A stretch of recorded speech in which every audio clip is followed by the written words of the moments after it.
Despite a lack of evidence at its core, and the risk of nuclear conflagration as its byproduct, Russiagate remains the go-to accusation for getting the Trump administration, explains Russia scholar Stephen F. Cohen. By Stephen F.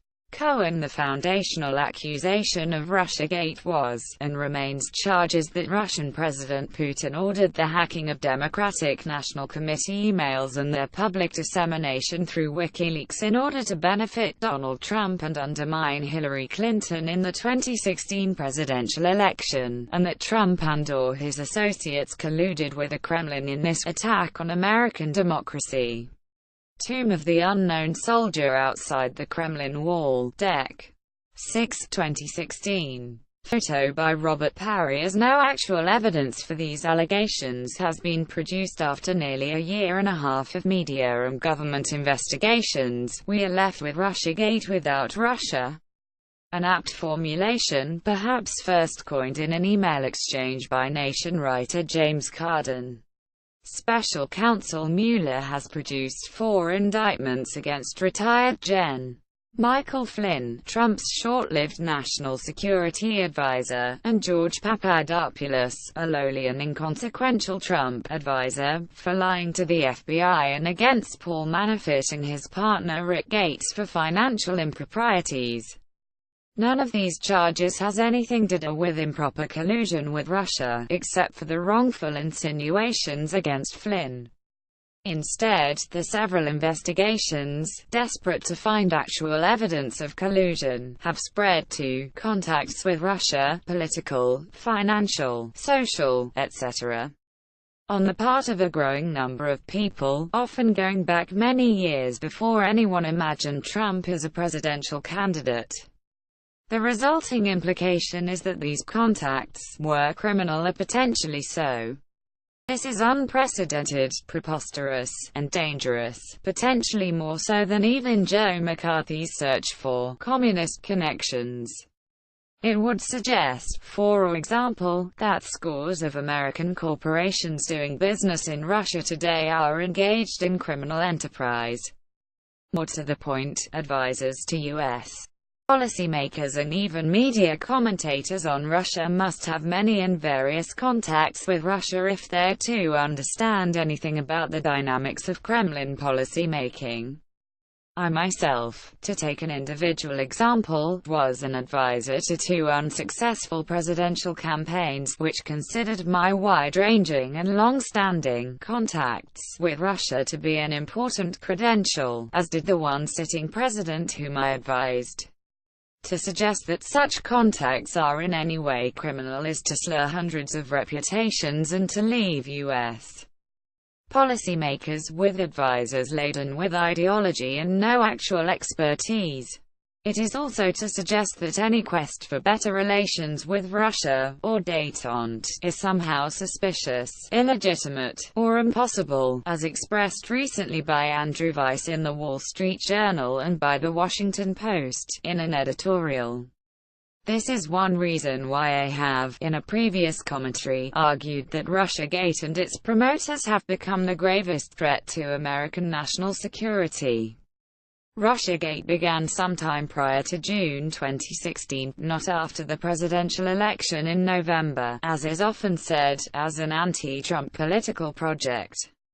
Exactly why, how, and by whom remain unclear, and herein lies the real significance of the largely bogus dossier, and the still murky role of top U.S. intel officials in the creation of that document.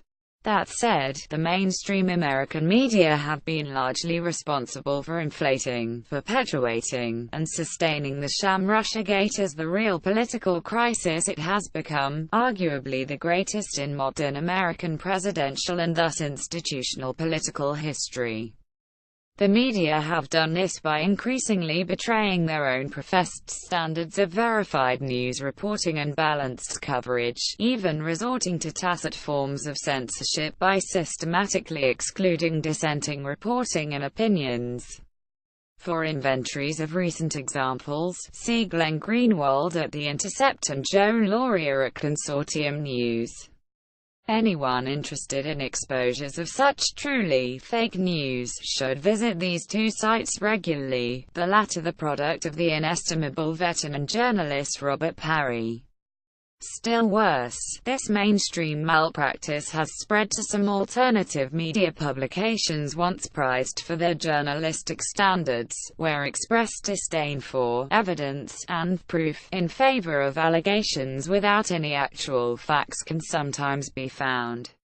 Nor are these practices merely the ordinary occasional mishaps of professional journalism. As Greenwald points out, all of the now retracted stories, whether by print media or cable television, were zealous promotions of Russiagate and virulently anti-Trump. They, too, are examples of Russiagate without Russia.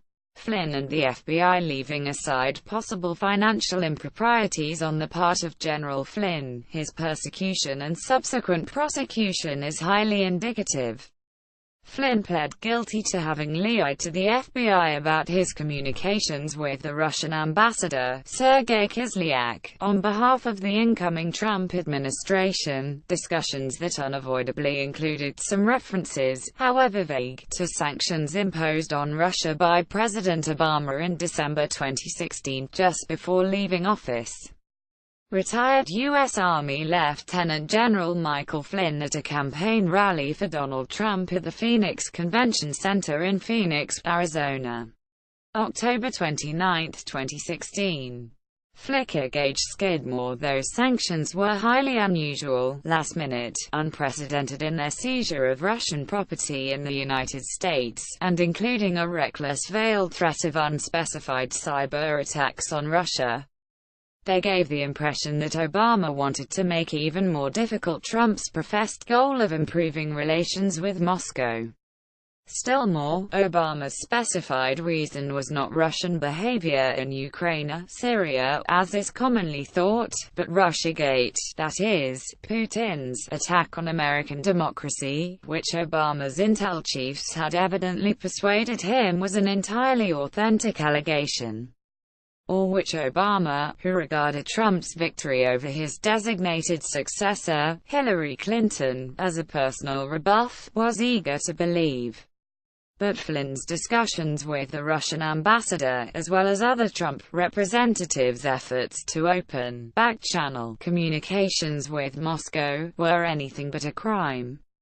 As I pointed out in another commentary, there were so many precedents of such overtures on behalf of presidents-elect, it was considered a normal, even necessary practice, if only to ask Moscow not to make relations worse before the new president had a chance to review the relationship. When Henry Kissinger did this on behalf of President-elect Nixon, his boss instructed him to keep the communication entirely confidential, not to inform any other members of the incoming administration. Presumably Flynn was similarly secretive, thereby misinforming Vice President Pence and finding himself trapped, or possibly entrapped, between loyalty to his president and an FBI agent. Flynn no doubt would have been especially guarded with a representative of the FBI, knowing as he did the role of Obama's intel bosses in Russiagate prior to the election and which had escalated after Trump's surprise victory. In any event, to the extent that Flynn encouraged Moscow not to reply in kind immediately to Obama's highly provocative sanctions, he performed a service to U.S. national security, not a crime. And, assuming that Flynn was acting on the instructions of his president-elect, so did Trump. Still more, if Flynn colluded in any way, it was with Israel, not Russia, having been asked by the government to dissuade countries from voting for an impending anti-Israel UN resolution. Removing Tillerson finally, and similarly, there is the ongoing effort by the political media establishment to drive Secretary of State Rex Tillerson from office and replace him with a fully neocon, anti-Russian, anti-Dayton head of the State Department. Tillerson was an admirable appointee by Trump, widely experienced in world affairs, a tested negotiator, a mature and practical-minded man. President Trump, speaking at a cabinet meeting on November 1, 2017, with Secretary of State Rex Tillerson to Trump's right and son-in-law Jared Kushner seated in the background. Screenshot from WhiteHouse.gov. Originally, his role as the CEO of ExxonMobil, who had negotiated and enacted an immensely profitable and strategically important energy extraction deal with the Kremlin, earned him the slur of being Putin's pal. This preposterous allegation has since given way to charges that he is slowly restructuring and trimming the long bloated and mostly inept State Department, as indeed he should do. Numerous former diplomats closely associated with Hillary Clinton have raced to influential opt pages to denounce Tillerson's undermining of this purportedly glorious frontline institution of American national security. Many news reports, commentaries, and editorials have been in the same vein. But who can recall a major diplomatic triumph by the State Department or a Secretary of State in recent years? The answer might be the Obama administration's multinational agreement with Iran to curb its nuclear weapons potential, but that was due no less to Russia's President and Ministry of Foreign Affairs, which provided essential guarantees to the sides involved. Forgotten, meanwhile, are the more than 50 career State Department officials who publicly protested Obama's rare attempt to cooperate with Moscow in Syria. Call it by what it was, the sabotaging of a president by his own State Department. In this spirit, there are a flurry of leaked stories that Tillerson will soon resign or be ousted.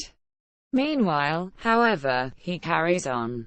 The ever-looming menace of Russiagate compels him to issue wildly exaggerated indictments of Russian behavior while, at the same time, calling for a productive new relationship with Moscow, in which he clearly believes, and which, if left unencumbered, he might achieve.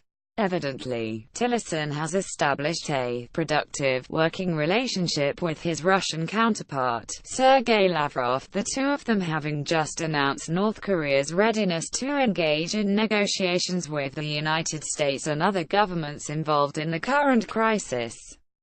Tillerson's fate will tell us much about the number one foreign policy question confronting America: cooperation or escalating conflict with the other nuclear superpower, a Dayton-like diminishing of the new Cold War, or the growing risks that it will become hot war. Politics and policy should never be over-personalized. Larger factors are always involved.